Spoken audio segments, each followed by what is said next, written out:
आपका बार बार कमेंट यही आ रहा है कि BSPSL SBO JLM lineman assistant operator का आखिर कब तक वैकेंसी आएगा, किस महीना में आपका वैकेंसी आएगा। और ये बहुत आपका मतलब ज़्यादातर कमेंट में यही आपका सवाल आ रहा है कि BSPSL की आखिर कब वैकेंसी आएगी। तो देखिए, मैं आपको क्लियरली करके बता देना चाहता हूँ कि क्या कुछ है इस वैकेंसी के रिगार्डिंग, जितना मुझे पता है, क्योंकि मैं बहुत बड़ा महारत नहीं हूँ कि भाई वहाँ से मुझे कांटेक्ट है या वहाँ DM से या GM से ये कांटेक्ट है, ऐसा कुछ भी नहीं है। मैं एक सिंपल साधारण यूट्यूबर हूँ। जितना मुझे पता है, जो मैं जानता हूँ, वो मैं आपके साथ जानकारी शेयर करता हूँ। आपको समझ में आता है, अच्छा लगता है, आप हमारे चैनल से जुड़ते हैं और देखते हैं वीडियो। तो जो चीज़ भी है वो मैं अपने हिसाब से एक रिसर्च के अकॉर्डिंग मैं आपके साथ जानकारी शेयर करता हूँ। तो सबसे पहले आपका कमेंट यही जाता आ रहा है कि आखिर BSPCL की कब वैकेंसी आएगी, कौन सा महीना में आएगा। क्योंकि आपका हिंदुस्तान का पेपर कटिंग में वही आपका 10 जनवरी के दिन में निकाला गया था कि आपका 4000 पदों की पे भर्ती आने वाला है BSPSL में, SBO और आपका head lineman, lineman, junior lineman और फोरमैन का। ठीक है, तो इसी के रिगार्डिंग आपको आप तैयारी भी बहुत लोग कर रहे हैं और ये अच्छा भी बात है कि आप तैयारी स्टार्ट कर दिए हैं, क्योंकि आपका वैकेंसी तो आएगा ही, लेकिन कब आएगा सबसे बड़ा यही जानकारी आपको नहीं समझ में आ पा रहा है कि आखिर कब आएगा, कब से आपका ऑनलाइन आपका शुरू होगा, इसका ऑफिशियल नोटिस आखिर कब आएगा, यही मेनली आपका चल रहा है। तो देखिए, मैं आपको बता दूं कि ये जो है ना, ये इसका तो मैं आपको जवाब दे ही रहा हूं, क्योंकि ये कॉमन सा चीज है। आप समझ जाएंगे तो समझ जाएंगे और नहीं समझेंगे तो बार बार आप लिखते ही रहेंगे।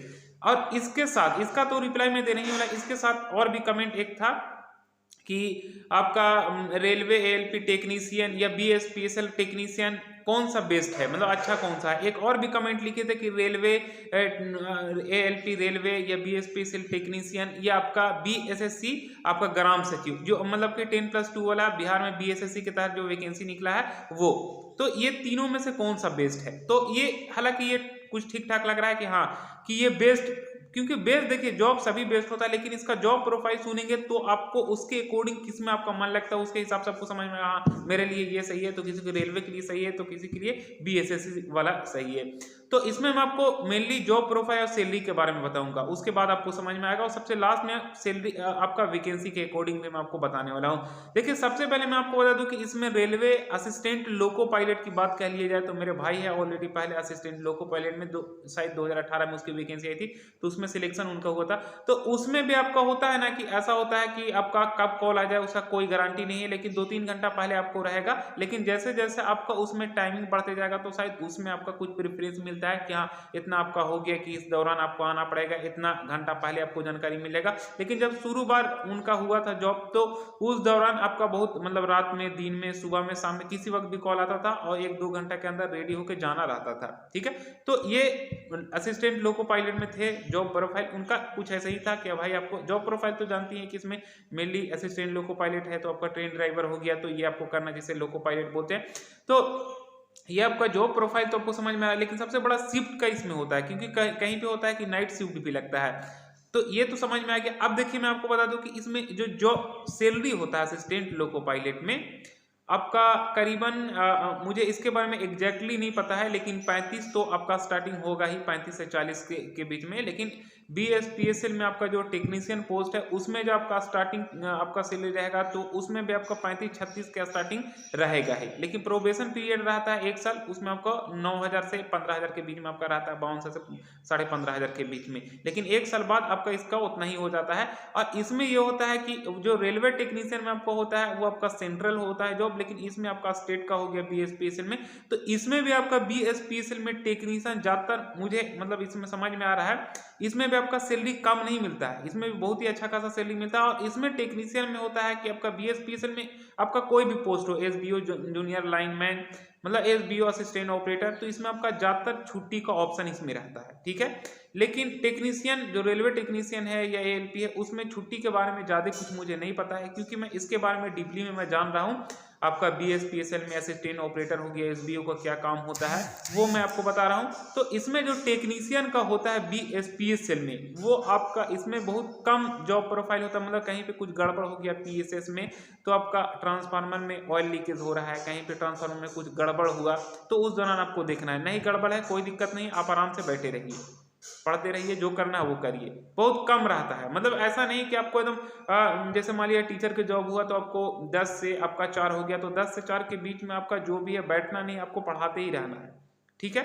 ऐसा नहीं कि वहाँ बैठ के आराम से किताब को मतलब फेस पे रख दिए और नींद भी मार दिए।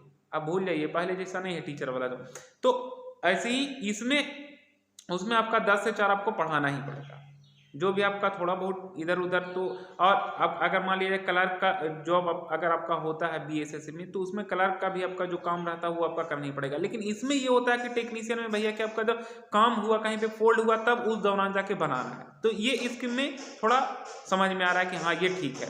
बाकी इसमें रेलवे एएलपी में जो आपका लोको पायलट में होता है, वो तो मैं बहुत ही हार्ड में लगाता हूँ, क्योंकि रेलवे का जो जॉब होता है वो आपका कभी भी किसी वक्त भी आपका ट्रेन चलाना इतना आसान बात भी नहीं होता है। और इसमें टेक्नीशियन का भी पोस्ट आता है, तो टेक्नीशियन में भी आपका जैसे बीएसपीएसएल में होता है कभी कभार कहीं पे गड़बड़ हो गया, तो उसी तरह टेक्नीशियन में भी वहाँ पे जॉब होती है। तो वो टेक्नीशियन को मैं ठीक लगाता हूँ, तो चाहे रेलवे का हो या बीएसपीएसएल के हो। और बीएसपीएसएल में भी आपका कम सैलरी नहीं मिलता है, इसीलिए चाहे रेलवे हो या आपका रेलवे का टेक्नीशियन हो, बीएसपीएसएल का टेक्नीशियन, दोनों मेरे लिए बेस्ट है।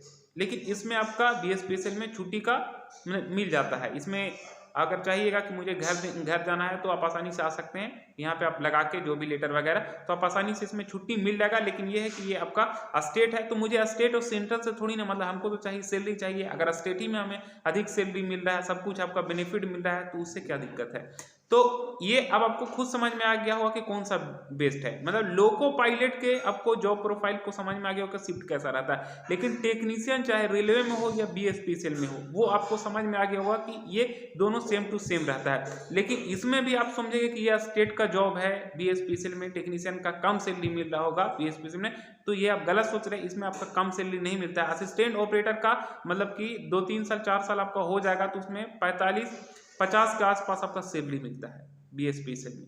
और 40-45 हज़ार आपका कम सैलरी नहीं है, अगर आपका मिलता है 2-3 साल के अंदर में मिलता है तो ये बीएसपीएसएल के अंदर इतना सैलरी मिलता ही है। तो ये मैं बीएसपीएसएल को भी मैं बेस्ट मानता हूँ। बाकी इसमें आपका हो गया बीएसएससी क्लर्क, तो ये आपका क्लर्क वाला जॉब हो गया। जो आपका ग्राम सचिव आपका जितना भी होता है वो ब्लॉक लेवल के ब्लॉक में आपका जॉब होता है। तो इसमें मुझे ज़्यादा कुछ जानकारी नहीं है, लेकिन वो होता है कि जितना भी मैं आपको बताया बीएसपीएसएल में आपका चाहे एसबीओ हो या जेएलएम हो या असिस्टेंट ऑपरेटर हो, आप ये मतलब जॉब में है वो डेंजर जोन में है। जो आप कार्यरत कर रहे हैं ये डेंजर जोन में कार्यरत कर रहे हैं। लेकिन आपका बीएसएससी में हो गया, बीएसएससी में आपका हो गया वहाँ पे आपका ब्लॉक लेवल पे, तो उस दौरान आपका वो डेंजर जोन नहीं रहेगा। आप अगर घर से मतलब कि आप जॉब के दौरान आ रहे हैं या रूम से, तो आपका उस वक्त एक्सीडेंट हो सकता है। ये तो आपका भाई हो गया कि आप जा रहे हैं उस दौरान हो जाए एक्सीडेंट, इसका कोई गारंटी नहीं है। लेकिन जब जहाँ पे आप जॉब लोकेशन में जाइएगा वहाँ पे तो कम उम्मीद रहेगा कि हमें कुछ हो सकता है। लेकिन यहाँ पे सबसे बड़ी बात यह है कि आप घर से अगर यहाँ आइएगा जॉब लोकेशन जहाँ पीएसएस में आप घर से आइएगा, तो उस दौरान भी तो आपका डर है कि आपका कभी भी कहीं पे एक्सीडेंट हो सकता है, एक्सीडेंट हो सकता है। तो यहाँ पे भी आप डेंजर जोन में आप जॉब कर रहे हैं, तो यहाँ पे आपका 2 में आपका हो गया डेंजर, मतलब कि आप घर से आ रहे हैं बाइक से, उसमें भी एक्सीडेंट हो सकता है। और इसमें सबसे बड़ा चीज़ है कि यहाँ पे भी आपका बीएसपीएसएल में कभी भी कुछ भी हो सकता है। जॉब के दौरान पता चला शटडाउन दिए, कोई मिस्त्री को दिक्कत हो गया, तो इसमें ज़्यादा मतलब कि जो होता है बीएसपीएसएल में होता है वो आपका डेंजर जोन वाला में आप कार्यरत करते हैं। लेकिन यही ग्राम सचिव या ब्लॉक लेवल पे कोई काम करते हैं, तो उसमें आपका क्या होता है कि वहाँ पे क्लर्क वाला ऑफिशियल आपका वर्क होता है, तो उसमें आपका थोड़ी ना लाइन उनका वहाँ पे कुछ मैटर रहता है, तो वो आपका डेंजर जोन नहीं हुआ। मैं इसलिए आपको बताया कि घर से अगर आप यहाँ पे आते हैं जॉब लोकेशन पे, तो हर एक इंसान को उसमें डर रहता है कि कभी भी कुछ हो सकता है। और उसके बाद ब्लॉक में जाएंगे तो वहां पे आपको ऑफिशियल वर्क मिलेगा, तो ऑफिस में भी कभी भी कुछ हो सकता है, ये बोला नहीं जा सकता है। लेकिन स्पेशली इसमें जो आपका हो गया ये जॉब लोकेशन, उसमें इसमें आपका ऑलरेडी इलेक्ट्रिक से रिलेटेड है, कहीं पे कुछ हुआ कुछ भी हो सकता है, किसी को भी कुछ हो सकता है, एसबीओ को भी हो सकता है, ये कुछ बोला नहीं जा सकता। असिस्टेंट ऑपरेटर क्योंकि ऑलरेडी पहले आप बिजली विभाग में काम कर रहे हैं, कहीं पे भी वायर भी जोड़ना हो सकता है, टेक्नीशियन में अगर कुछ भूल चुक हुआ तो वो भी गड़बड़ हो सकता है। तो ये जो हो गया डेंजर जोन का आपका जॉब हो गया। मतलब कि बहुत लोग बोलेंगे कि भैया वैसे तो हमारा जब घर से आप जॉब लोकेशन जाएंगे तो उस दौरान भी हमारा कुछ हो सकता है, एक्सीडेंट हो सकता है, तो मर सकते हैं, तो सभी जॉब में तो आपका डर रहता ही है। तो डर इसमें मैं आपको बता दिया कि दोनों चीज़ को अगर हम कंपेयर करें तो ये दोनों जॉब लोकेशन वाला भी जगह जहाँ पे आपको करते हो उसमें भी आपका डर है, लेकिन आपका जो ऑफिशियल आपका हो गया वो आपका डर वाला नहीं हो गया। तो आई होप मेरे बोलने का मतलब क्या है वो आपको समझ में आया होगा।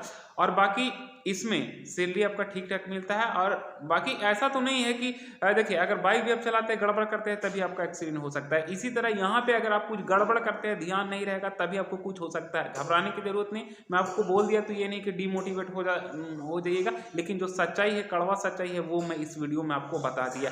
और बाकी मैं आपको बता दूं इसमें कि आपका वैकेंसी कब आएगा, तो देखिए मैं क्लियरली आपको करके बता दूं कि वैकेंसी आप बार बार बोलते हैं वैकेंसी कब आएगा, तो ये थोड़ी नहीं कोई बोल सकता है वैकेंसी कब आएगा। ये एग्जैक्टली एक्सपेक्टेड समझा जा सकता है पेपर के अकॉर्डिंग और जो सब कुछ चल रहा है अभी, जो चल रहा है अभी कि सभी जगह आपका कौन सा पीएसएस में किस जगह पे कौन सा पोस्ट में कितना खाली है, ये होने के बाद आपको एक डाटा कलेक्शन किया जा रहा है, उसके बाद आपका वैकेंसी कभी भी आ सकता है। लेकिन कब आएगा इसके बारे में कुछ भी पता नहीं है। लेकिन यही आपका प्रीवियस ईयर में 18/9/2018 का आया था वैकेंसी, मतलब 9वां महीना में आया था। तो कब आएगा ये कुछ नहीं बोला जा सकता है, हो सके आपका ये 10 दिन के अंदर, 7 दिन के अंदर भी आ सकता है, बीच में आपका आचार संहिता भी होने वाला है। तो ये सब कुछ देखते हुए आपका कब आ सकता है ये तो कुछ नहीं हम बोल सकते हैं, कोई भी कुछ नहीं बोल सकता है। तो ऑफिशियल नोटिस के आप इंतजार करिए, बाकी तैयारी में लगे हुए रहिए, लेकिन वैकेंसी आपका जरूर आएगा, चाहे 10 दिन के अंदर आए या 3 महीना या 4 महीना या इस ईयर के लास्ट में आएगा, लेकिन आएगा वैकेंसी। आई होप जो मैं आपको बता रहा हूँ वो आपको अच्छे ढंग से समझ में आएगा। फिर हम नेक्स्ट वीडियो में मिलेंगे। जय हिंद, जय भारत।